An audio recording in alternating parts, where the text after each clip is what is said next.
Bonjour à toutes, bonjour à tous.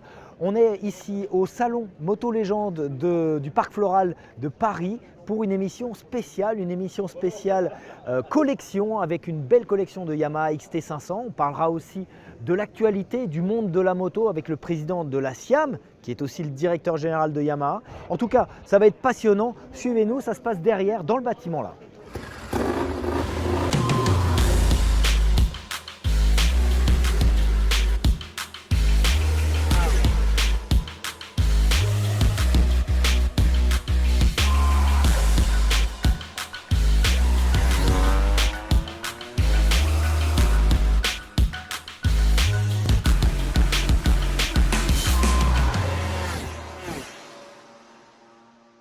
Nous sommes en présence d'Hubert Rigal devant le stand Yamaha, toujours à la même place, chaque année au Salon Moto Légende. Salut Hubert. Tout à fait, bonjour.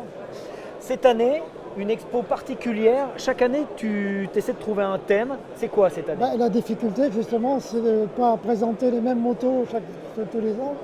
Donc, il a fallu trouver un thème que l'on n'avait pas fait les années précédentes, dont une moto mythique, Ouais. la XT. La XT qui a construit sa légende sur le Dakar, Entre autres. entre autres. Mais elle est arrivée en 76, avant le Dakar. Alors Hubert, la XT, toi tu la connais par cœur, sauf que le Dakar dont on parlait, tu l'as pas fait en moto, tu l'as fait en voiture, parce que tu es pilote. Tu as été pilote auto, moto surtout, avec les Tours de France, les victoires. En fait, Explique-nous. moi, je suis resté salarié chez Sonoto Yamaha, l'importateur, avec Jean-Claude Olivier, qui était Ouais. le patron, à partir de 78 pour le Dakar. Ah oui, J'ai été embauché pour faire la logistique du team Sonoto sur le Dakar. Parce que Jean-Claude Olivier, qui était le directeur, souhaitait courir lui-même. ouais, Il fallait un logisticien c'était toi. et c'est tombé sur moi. C'est tombé sur toi. Allez, viens, on va sur ton stand. Alors on est devant l'un des bijoux de la collection. C'est une collection privée Hubert. Toutes les motos Tout appartiennent fait, à la même collection. Appartiennent à la même collectionneur. Passionné. Elles sont en bon état, Elles sont magnifiques. elles sont magnifiques. Elles roulent. Je pense qu'elles roulent. On va essayer de les faire craquer, non? Toutes d'origine, non. Non, non, surtout pas. Celle-ci, elle est particulière, c'est la première. Voilà, c'est la plus mythique. C'est la première qui est arrivée en 1976. Elle a une particularité pour les reconnaître, elle a le pot d'échappement en bas. Et parce qu'à partir de 77, après l'échappement est allé. 76 et le Dakar, le premier Dakar c'est 78. C'est 78, fin 78. Et la XT 500 rentre dans l'histoire à ce moment-là Absolument. en remportant le Dakar aux mains de Cyril Neveu. Cyril Neveu qui a gagné avec une XT 500. On passe à celle-ci. Ensuite, ça c'est le modèle d'après, 77. Ouais. Alors là on voit bien que la tubulure, Voilà. elle est remontée. Elle était plus haut. Après, il y a beaucoup de différences. Et tous les ans, la XT a évolué, bien sûr. Alors il y a une évolution qui a sensiblement évolué dans le mauvais sens, c'est l'épaisseur de la selle, non? Parce que là maintenant c'est ça, là c'était confortable ça. C'est pas une question de confort, hein, c'est une moto tout-terrain. Donc, Alors Hubert, moi j'aimerais voir une moto avec réservoir alu parce que c'est ce qui m'a marqué dans les 500. voilà. Là il est encore peint et là 81, on arrive sur les premiers À partir réservoirs. de 81, bien sûr, elles évoluent tous les ans. Ouais. Et après 81, 82, 83, 84, etc. On n'a pas toutes les années, mais disons on a les plus représentatives. Là ces motos elles sont pas à vendre celles-ci là. Non, Non, c'est les motos malheureusement. d'une collection. Là, si quelqu'un en cherche une sur le Bon Coin ou sur un site, ça se trouve? C'est pas facile à trouver, Ouais. notamment si on veut les trouver d'origine, Ouais. ce qui fait l'intérêt de la collection. D'accord, bah merci Hubert. On va aller s'intéresser de plus près à cette collection avec Éric Dessène qui va passer cet après-midi. On va essayer de le coincer. Tout à fait. Et lui, il en sait aussi un rayon sur cette Lui, moto. il connaît mieux que moi. Hein. Il connaît mieux que toi. Il l'a fait le Dakar en plus. Lui, il l'a fait. Ouais, il l'a fait. Pas sur une XT, mais il l'a fait. Ouais, merci Hubert. À tout à l'heure.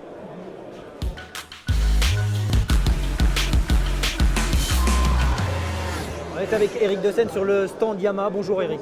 Bonjour, bonjour Avec à tous. une belle expo sur les XT. Toi, c'est une moto qui te parle, cette Oui. 500 XT. Enfin, je pense qu'on est déjà sur un événement qui est important. Oui. Le salon Moto Légende, c'est vraiment un rendez-vous annuel, on va dire automnal, hivernal. Au moment où on devrait tous aller dormir, on arrive à rester éveillé grâce à des salons comme ça. On est en bout de course, mais on est là. Oui, mais non, ça donne une piqûre, c'est pas mal.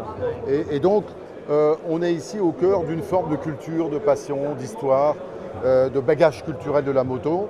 Et nous, Yamaha, comme beaucoup d'autres constructeurs, on a notre musée, notre conservatoire au Japon, pour ceux qui font l'effort d'aller jusqu'au Japon. Mais pour moi, ça ne suffit pas. Et je pense que la passion et la culture, elle ne doit pas nécessiter un tel effort que de prendre un avion pour aller jusqu'au Japon, pour redécouvrir le passé. On a la chance d'avoir beaucoup de collectionneurs en Europe, d'avoir un vrai passé, une vraie histoire. Il faut se souvenir que les Grands Prix, c'était avant tout européen dans les années 60, 70, il n'y avait pas d'overseas. C'était d'une vraie culture européenne, de la course. C'était le Continental Circus. Oui, Continental Circus, qui était vraiment, l'entité était européenne. On a eu ensuite des développements de gamme qui se sont faits en fonction des attentes du marché européen. Et enfin, on a eu l'éclosion du trail qu'on illustre aujourd'hui avec la XT500, qui s'est faite aussi par l'Europe. Et le trail a démarré dans cet angle aventureux avec la Honda 250 XL, puis XLS. Et en fait, Yamaha, qui dominait le marché du trail, principalement en 2 temps, s'est dit il faut qu'on réagisse, on ne peut pas rester comme ça. Et qu'est-ce qu'on peut faire de mieux? Et le mieux, ça a été la XT500. Le grand enjeu de Yamaha dans ces années-là était de démocratiser la moto, qui était encore très ancrée sur des motos anglaises, italiennes, allemandes. Et ces motos trail permettaient d'avoir des motos avec une hauteur de selle relativement basse, légère, étroite, facile à conduire et qui ont permis d'ouvrir une nouvelle clientèle. Et on était à fond dans le peace and love post-Vietnam 69-70. Et la moto exprimait cette valeur de liberté. Et d'un seul coup, Yamaha a été un des acteurs majeurs qui a permis de sortir du carcan dans lequel la moto était pour ouvrir une autre voie. Et la XT500 est devenue très vite la moto du Dakar, la moto du privé comme la moto du vainqueur. Première victoire lors de la première épreuve, c'était Cyril Neveu. 79, Cyril Neveu, aux grandes dames de Jean-Claude Olivier, parce que Cyril roulait sur une moto privée et pas dans le team officiel, mais tout de même il la gagnait, et en plus il répète ça l'année suivante, donc ce qui était formidable. Mais finalement c'était très bien pour la moto, parce que ça montrait que c'était une moto de privé. Les amateurs, en achetant cette moto-là, pouvaient aussi gagner. Et ce qui est bien dans la philosophie de la marque, Yamaha a toujours été à essayer de permettre à l'amateur d'avoir sa chance.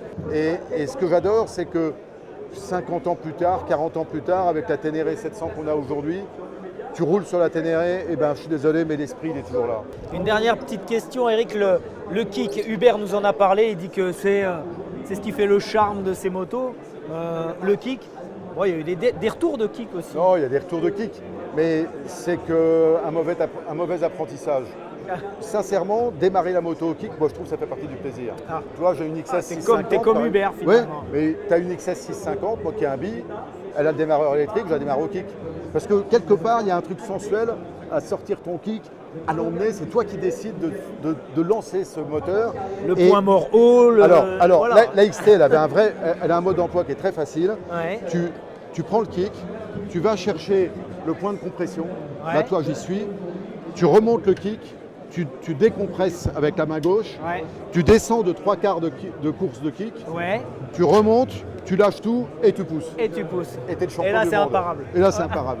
Si tu le roules, faut changer de métier. Alors, Christian Caillon le faisait à la main. Alors, après, et on l'a fait au moment où on a relancé la SR 500, qui était SR 400, et il n'y avait pas de démarreur électrique. Ouais. Et pendant le salon de Paris, Christian Caillon, Dominique Rochette, tout le monde s'y collait et montrait que, hop, tu démarres à la main. C'est J'ai risqué. jamais tenté. Ouais, non, moi non plus. Merci Eric.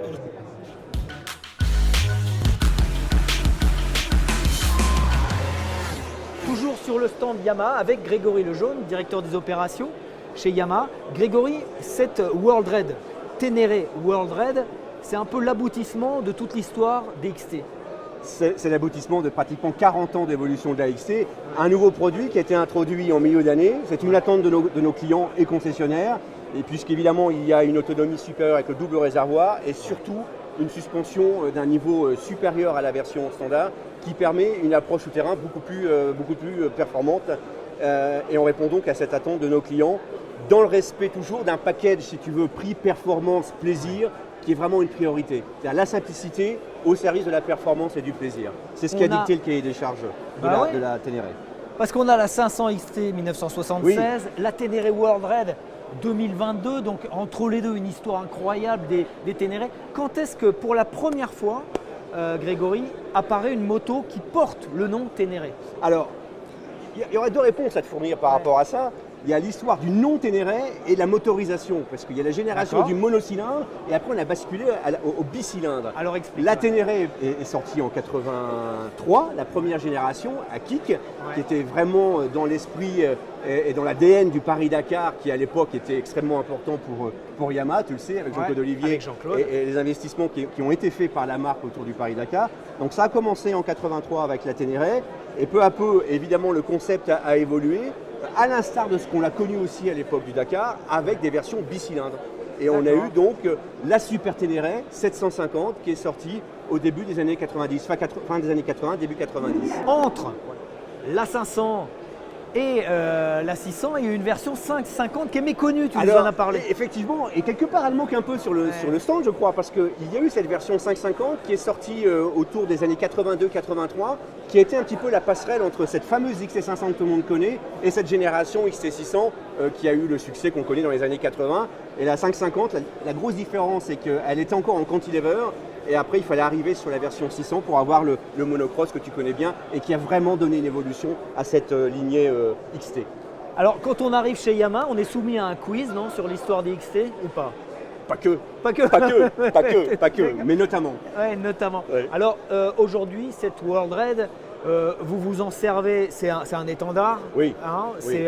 c'est un concentré de technologie parce qu'aujourd'hui, il y a beaucoup d'électronique, mais on reste sur un esprit quand même d'aventure. Écoute, oui, c'est un lieu commun aujourd'hui de dire qu'on va vers de plus en plus de technologie, mais j'insiste sur ce point. L'objectif, c'était vraiment de revenir un petit peu à l'essence même du trail. Du trail plaisir, un produit simple, un produit accessible. Je rappelle cette équation, c'est prix, performance, plaisir. Ouais. Aujourd'hui, on a de l'ABS, on a un ABS déconnectable, et j'allais dire, c'est quasiment tout. On est volontairement dans un produit qui revient à l'essence même du trail. Beaucoup de clients me disent, écoute, j'ai l'impression de revivre le plaisir que j'ai eu en TT600R, voire en XT600. Ouais, Donc on retrouve une moto abordable avec le moteur et la magie du CP2 qu'on connaît tous aujourd'hui, qui est décliné dans beaucoup de produits. Mais vraiment, le cahier des charges pour les ingénieurs, c'était de respecter ce package accessible et de ne pas tendre, j'allais dire, dans cette tendance du moment d'aller dans une débauche de technologie dont le client n'a peut-être pas toujours besoin finalement. Alors, tu vas m'expliquer un petit peu techniquement parce que vraiment, ça donne envie. Ce double réservoir, cette bulle comme ça, on a l'impression d'être au Dakar et d'être Stéphane Péterancel qui trace sa route. Il est relié ce double réservoir, explique-nous. Oui, absolument. Voilà. Tu fais le plein sur les deux réservoirs et il est relié. Il y a une durite qui relie les deux, absolument. D'accord, très bien. Et tu peux faire le plein seulement sur un. Absolument. D'accord. Absolument. C'était une petite question technique pour les néophytes. Et avec un amortisseur de direction. Et un amortisseur de direction qui permet évidemment d'assurer une qualité de tenue de route digne de ce nom. Voilà. Et puis on dirait qu'on a un GPS. Alors, il y a la magie de l'ergonomie maintenant de cet écran qui est un écran TFT couleur 5 pouces qu'on retrouve aussi sur la version Ténéré standard en 2023 puisque la version 2022 était dotée d'un écran uniquement noir et blanc LCD et puis évidemment le support de main téléphone s'il y a un GPS à poser, etc. Merci Grégory. Merci David, allez, on salut, continue à bientôt, salut.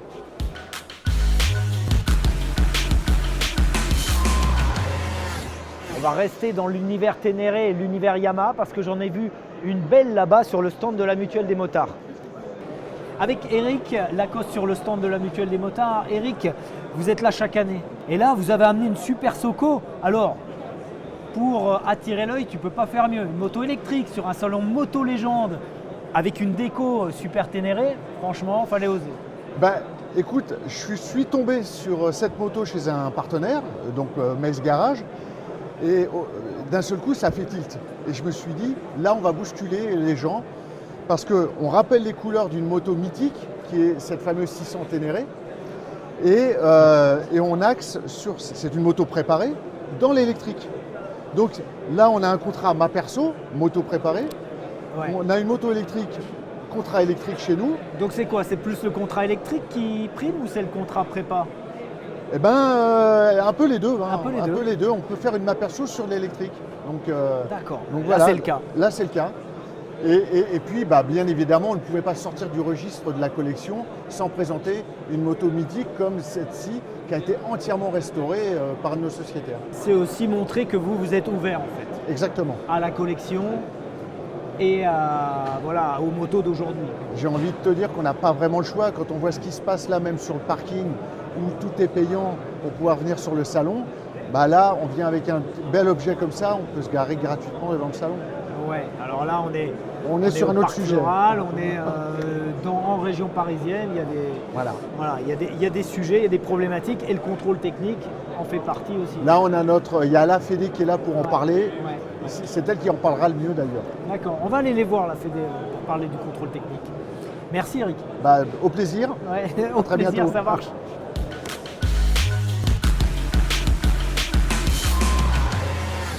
Nous sommes avec Vincent Thomeret, directeur général de Yamaha et président de la SIAM, la Chambre syndicale des importateurs. Vincent, merci de nous parler de Yamaha, mais aussi du marché.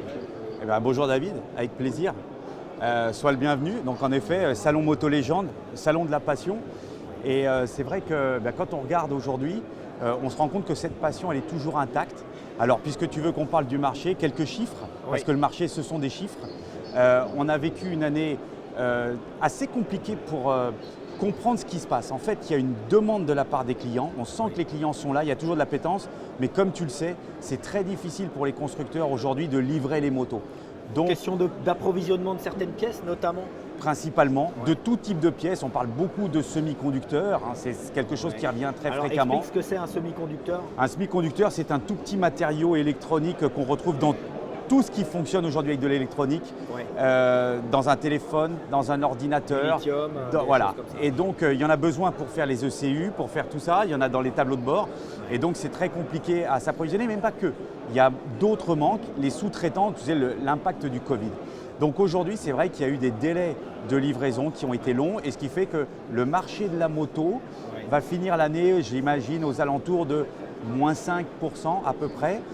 Après avoir battu, il faut s'en souvenir, les records historiques. Il ne s'est jamais vendu autant de motos en 2019, en 2020, puis en 2021. Nous sommes sur les records historiques, malgré le Covid. Et là, s'il n'y avait pas eu ces problèmes d'approvisionnement, on aurait encore franchi un pas, j'imagine. On peut l'imaginer. En tout cas, il y a de la demande, les clients étaient là. Ce qui est sûr, c'est que les temps ont changé. On se rend compte que les clients aujourd'hui sont prêts à prendre une décision d'achat et à attendre une moto 6 mois, 8 mois, voire 1 an, ce qui n'existait pas auparavant. On était vraiment sur un achat coup de cœur, on était sur un achat immédiat. On arrivait et tac, on achetait une moto dès qu'il y avait un rayon de soleil. Ce marché moto, les trails en font une dynamique, il y a une vraie dynamique. On est ici avec une exposition de XT500, on parle de la Ténéré, c'est des trails routiers, vraie tendance avec le trail routier, mais pas seulement. D'autres constructeurs aussi ont remis à jour des modèles trail emblématiques de leur gamme, et on se rend compte qu'aujourd'hui, il y a une forme de mutation de marché. Cette appétence au voyage, à la découverte, la disparition un peu du phénomène de la vitesse, quand on voit comment le marché de la super sportive, par exemple, a diminué et a été complètement remplacé aujourd'hui par cette envie d'aventure, cette envie de découverte, de voyage en groupe, de partage, vivre des expériences. Alors, il y a une mutation de ce marché vers le trail routier. On parle aussi beaucoup de motos électriques, de la révolution, entre guillemets, électrique.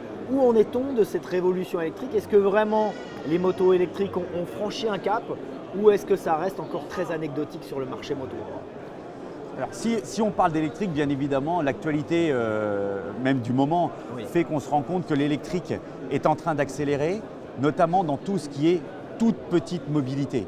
Parce qu'on sait que technologiquement parlant, ce n'est pas très difficile aujourd'hui de faire l'équivalent d'un 50 cm3, donc à peu près 30 à 50% du marché maintenant de l'équivalent 50 cm3. Donc les véhicules conduisibles à 14 ans ou sans permis du tout sont passés à l'électrique.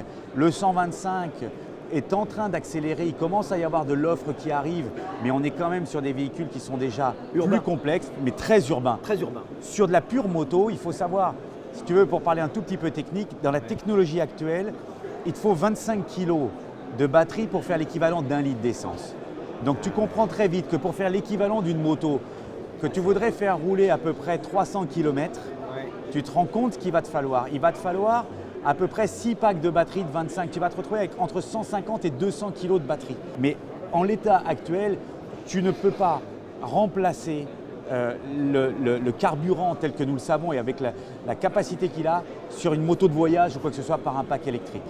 Merci pour ces éclairages, Vincent. J'ai une dernière petite question et je m'adresse toujours au patron de la SIAM, au président de la SIAM. Il s'agit du contrôle technique. Est-ce qu'il est nécessaire? Est-ce que les motards devraient se ranger à l'avis du Conseil d'État ou est-ce que vraiment c'est anecdotique aussi? Écoute, la position de la SIAM a toujours été la même. Elle était de considérer qu'on pouvait imaginer un contrôle de conformité à la revente fait par les professionnels. On sait que nous sommes sur des motos qui sont très souvent très bien entretenues. Le motard fait attention à sa moto. Donc ce n'était pas le contrôle technique tel qu'il existe aujourd'hui. Et quand nous voyons les statistiques d'accidentologie et le nombre de fois où l'état de la moto peut être considéré comme la source de cet accident, 0,3%, on comprend très bien que très rapidement, même si on le mettait en place, on ne réglerait pas ce problème-là. Je dois dire que sur ce problème de contrôle technique, donc la position de la SIAM n'a pas changé. Il y a juste un élément sur lequel nous demandons à l'État de faire quelque chose pour le coup, c'est de travailler et de passer maintenant à l'étape de la répression sur un problème qui gêne tout le monde, qui est le problème du bruit. Nous ne pouvons plus continuer comme ça et c'est ce bruit qui est très souvent l'argument pour expliquer pourquoi le politique veut d'une certaine façon bannir le deux roues. Une moto, quand elle est conforme et homologuée, il n'y a pas de problème. Il n'y a aucun problème et au contraire, elle devrait être soutenue quand on sait à quel point on participe à la fluidité du trafic, donc à la baisse des émissions polluantes. On parle de pollution aujourd'hui, on cherche plein de solutions. Il faut savoir que quand on prend un scooter 125 électrique, c'est encore mieux, mais même un scooter 125, c'est 2 litres au 100, c'est 50 grammes de CO2 au kilomètre. Ce qui veut dire que dans certaines cas, ça, dans le monde de l'automobile, ça s'appelle un véhicule à basse émission. Quelqu'un qui prend ça aujourd'hui, il fait une transition écologique. Ah, c'est bien de dire ça, c'est parfait de dire ça. Donc il faut pousser les gens à utiliser le deux roues. On doit se battre contre l'autosolisme. On ne se bat pas contre l'automobile. Nous sommes tous des passionnés d'automobile également. Quand on aime la moto, on aime l'auto. Ouais. Mais on se bat contre l'autosolisme. Nous avons des solutions à notre portée. Chaque citoyen français a une solution pour réduire son empreinte carbone demain matin. Ouais, il rentre dans une concession moto et il s'achète un scooter 125.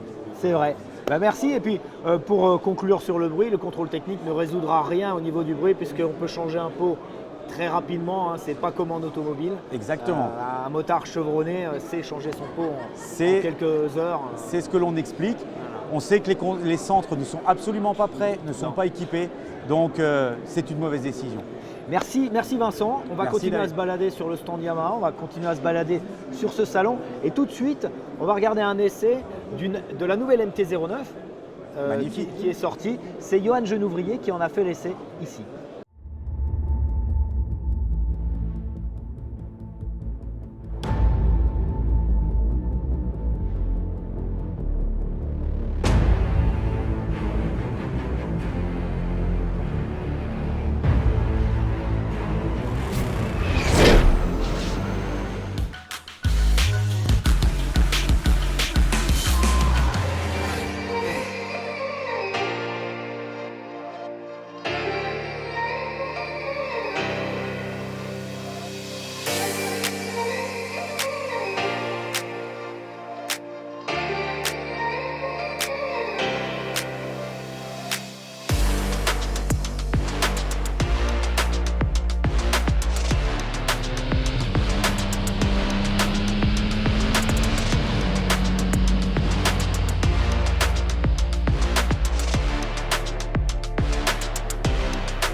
On revient donc de l'essai de cette super MT-09 SP qui nous a été prêtée par Philippe de Espace Murit. Merci Philippe déjà pour le prêt. Avec plaisir. Donc moi ce que j'ai à dire c'est que j'ai essayé la MT-09 première génération 2020 et donc celle-là et en fait j'ai presque pas retrouvé la MT-09 sur cette SP en fait. Ça c'est normal en fait, tout a changé sur la moto donc tout sauf les disques ont changé, voilà tout. Le moteur, le cadre, le brossillon, le bâti arrière, l'électronique. les commodos, le tableau de bord, enfin tout. La fourche bien sûr aussi, puisqu'on est sur l'Esprit. Parce que c'est une moto qui a quand même fait ses preuves, on en voit un peu partout, ça se vend très très bien. Ouais, grosse vente. Ici vous en avez vendu Beaucoup. C'est un sacré succès commercial, mais Yamaha a décidé quand même de remettre un petit coup de peps là-dessus. Bah ouais, il fallait un petit peu la faire renouveler avec surtout ce châssis qui apporte vraiment une moto qui est beaucoup plus stable de l'avant et un bras oscillant qui augmente un petit peu la longueur, donc qui apporte une stabilité à la moto. Et puis un moteur qui a vraiment encore plus de caractère qu'avant, mais surtout un couple et un régime moteur plus bas. Donc ça permet à la moto de repartir beaucoup plus fort à bas régime. Parce que la puissance est la même. La puissance a un tout petit peu monté, elle est passée à 119, donc de 115 à 119, 115 elle a à pris 119. 4 chevaux. Mais surtout le couple a baissé de 2000 tours. Donc on a un moteur beaucoup plus rond, Voilà. assez couplé en bas, Très qui couplé permet en bas. aussi d'avoir de la longe. C'est un peu Ouais, ça c'est le meilleur des deux mondes en fait. Le 3 cylindres. C'est exactement ça, c'est permet ce ça. qui fait l'intérêt d'un 3 cylindres. Voilà. Et là, vraiment, il a été complètement exploité. Là. Totalement. Sauf que là on est sur une version de 35 kW Voilà, c'était ce que j'allais dire. qui permet cette rondeur à bas et mi-régime en ayant malgré tout une perte de puissance normale, parce qu'on est sur 48 chevaux à partir de 7000 tours. Un petit détail qui a toute son importance, c'est les suspensions. Voilà, une énorme différence sur la suspension. On passe sur du Kayaba à l'avant réglable dans tous les sens. On est en TTX36 à l'arrière, qui est la version très haut de gamme de Shaolins en suspension. Ouais, on apporte vraiment une vraie suspension, des vrais retours, du vrai feeling et une sensation qui est complètement différente d'une suspension très classique. Donc là, on a toujours une multitude d'aides électroniques. On n'a qu'un seul mode, j'ai remarqué. Tout à fait. Un mode suffit pour une version 35 kW. Un mode sport ne serait pas logique. Pas adapté, Non, oui, ça c'est serait sûr. pas adapté. Néanmoins, on a quand même pas mal d'aides. Il y a l'anti-patinage. Tout à fait. Sur l'angle et en ligne droite. Exactement. Du coup, L'ABS. l'ABS aussi. Sur l'angle et en ligne droite. On a aussi l'avantage d'avoir un shifter up and down. Exactement. Ça, c'est plutôt sympa. Ouais. Sur un 35 kW, c'est rare aussi. Ouais, très rare. Il y a surtout un très très bon shifter parce que vraiment le passage de vitesse est extraordinaire. C'est hyper précis. Ouais. C'est très fluide. Et puis, ce qui est bien aussi, c'est qu'on peut utiliser ce shifter en ville pour rouler tranquillement. Ouais, exactement. Puis aussi quand on attaque. Et ça, les deux modes peuvent très bien convenir. Aussi bien pour une convenance quotidienne pour rouler au quotidien à Paris, soit un mode sport qui est vraiment sympa. Bon, bah, c'est un pari réussi pour Yamaha. Ouais, c'est enfin, depuis le temps qu'on l'attend, un pari réussi. Ouais. Bah, écoute, merci pour l'accueil, d'autant que Murit, plaisir. c'est une belle maison. Ça existe depuis combien de temps? Au plus de 60 ans, on a fêté nos 60 ans il y a 6 ans, donc 66 ans maintenant. Donc une maison ancienne qui a su suivre les tendances d'aujourd'hui, donc qui est toujours là. Oui, d'ailleurs, au niveau de la gamme, on voit que vous avez tout. Vous avez la Ténéré, vous avez les sportives, les roadsters, les néoclassiques, Tout à les fait. scooters. Tout est arrivé là en ce moment. Si on veut l'essayer, ça se passe ici à Châtillon. Avec plaisir, tout à fait. 188 avenue de Paris à Châtillon. Ce rendez-vous, c'est mieux. Sinon, bon, on passe et puis on se débrouille pour un essai spécial permis 35 kW. Donc, avis à tous les possesseurs de permis A2, vous pouvez venir ici à Châtillon, à l'espace Murit, essayer cette MT-09 SP ou les autres modèles de la gamme. Il y en a d'autres. Et puis, bah, moi, je te remercie pour cet essai. Merci avec grand plaisir. Toujours. À bientôt. Bonne journée.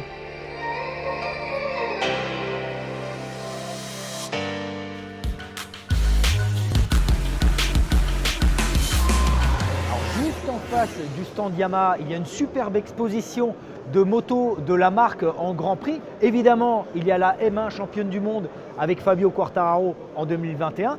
Il y a la moto, il y a plusieurs motos de Christian Saran, un autre champion du monde français au guidon de Yamaha. Et il y a un peu plus loin, sur le stand Gérald Moto, la première Yamaha championne du monde avec Jean-Louis Tournadre, le premier français titré en 1982.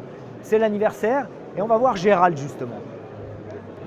L'exposition majeure du Salon Moto Légende, c'est ici, c'est avec l'écurie Gérald Moto et c'est avec toi Gérald, c'est ta collection. C'est une petite partie de ma collection. Il y a beaucoup de Yamaha, donc on est venu me voir justement pour cette exposition qui est derrière. Et de mon côté, moi j'ai fait un stand pour fêter les anniversaires, 50 ans pour parler du plus ancien, du titre de champion du monde, du vice-champion du monde avec Pasolini sur la Air-Maki. Et la toute première sortie de la 750 Suzuki TR et de la 750 Kawasaki H2R. Là, on est chez un vrai passionné, un vrai connaisseur de l'histoire des Grands Prix moto. Et il y a 40 ans, c'est cette moto qui remportait le championnat du monde, Grand Prix 250, avec à son guidon un Français, Jean-Louis Tournadre, premier titre pour un Français en Grand Prix. Mais c'est contesté parce que Patrick Ponce avait gagné la série film 750. Bon, il y a une polémique, on invitera des débatteurs un de ces jours. En attendant, c'était un titre très important pour la France, ce Grand Prix, ce titre 250. C'est plutôt incroyable parce qu'à la base, Jean-Louis travaillait pour la Poste et il n'avait absolument aucun moyen. Il se déplaçait sur les circuits avec un fourgon de la Poste, un truc incroyable. D'ailleurs, on retrouve des pièces taillées dans les portières de 2 chevaux de la Poste. Sur cette moto. Oui, bien sûr. Il y a des supports qui sont taillés dans des portières de voitures de la Poste. Et donc, il faut voir que c'était un privé. Donc, quand on dit privé, c'est vraiment privé de tout, d'aucun moyen. Et il se battait contre des usines comme Kawasaki, Honda. On voit très bien Spencer qui arrive, E.T. Mais aujourd'hui, Jean-Louis vit pas très loin d'ici, à Clamart, hein, je crois. À Bagneux, ouais. À Bagneux, et il vient faire des dédicaces. De même que Christian Saron, on l'a vu ce matin, il revient faire des dédicaces cet après-midi. Toi, là-bas, tu as des motos de Christian sur le stand? Oui, j'ai notamment une 350 cm3 avec laquelle il a couru en 1978 au sein de Sonoto. J'ai d'autres machines d'endurance, enfin de Christian, oui, j'ai beaucoup de choses. J'essaie de conserver ce patrimoine. Ouais, tu nous en avais fait essayer une à Clermont-Ferrand, une des motos de Christian pour son portrait Un motard, une histoire. En tout cas, très très belle exposition. Et puis Gérald, tu nous expliques un peu l'écurie Gérald Moto, combien d'événements chaque année? Ouf, là bien sûr le Covid nous a énormément ralenti. Les années précédentes c'était entre 25 et 28. Mais les événements, ce n'est pas la plus grosse partie de ma vie. Ce qu'il y a, c'est surtout le travail sur les motos. Ça me prend absolument tout mon temps. Je n'ai jamais le temps de faire un resto ni un cinéma. Les gars, quand ils veulent me toutes voir… les motos, hein. Ah oui, toutes mes motos tournent. L'exemple, c'est que, pour citer la 500 Suzuki que j'avais achetée en 85, on la voit, je l'ai achetée, elle était en gros dans cet état. Pour réussir à la monter avec toutes les pièces d'origine, exactement conforme à ce qu'elle était en 1970, il m'a fallu 36 ans quand même. 36 ans de recherche, de travail. Et donc je me bats pour essayer de préserver ce patrimoine. Il y a un autre côté où je n'ai pas beaucoup d'amis, c'est aussi que je me bats contre les faussaires et les répliques et tout ça. Ah oui, et je vois qu'il y a marqué, ce n'est pas une réplique. Toujours, je précise parce que… Voilà, cette moto n'est pas une réplique. Hein. Combien de machines dans ta collection? Combien de motos dans ta collection? Cinquantaine. Cinquantaine. Ouais. Bon, allez. Donc il commence d'une CZ de 1963 jusqu'à des motos un peu plus récentes. Celle de Mike Dimeglio. 2014. C'est en même temps la dernière Kawasaki qui a couru en catégorie Rennes. Super collection, la collection Gérald Moto. Merci Gérald pour ce petit tour d'horizon. Puis on va aller se balader, on va aller voir tes motos, ta collection. Une dizaine de Yamaha là-bas, oui. Il y en a 15 en tout. Ouais. Et puis ces motos anniversaires. Merci Gérald. C'est toujours passionnant de parler de moto ancienne, c'est le cœur de la moto. Il est ici, au cœur de Paris, mais au cœur de la France entière. Donc merci à tous de nous avoir suivis pour cette émission spéciale Salon Moto Légende. À bientôt pour une prochaine émission sans concession. Salut.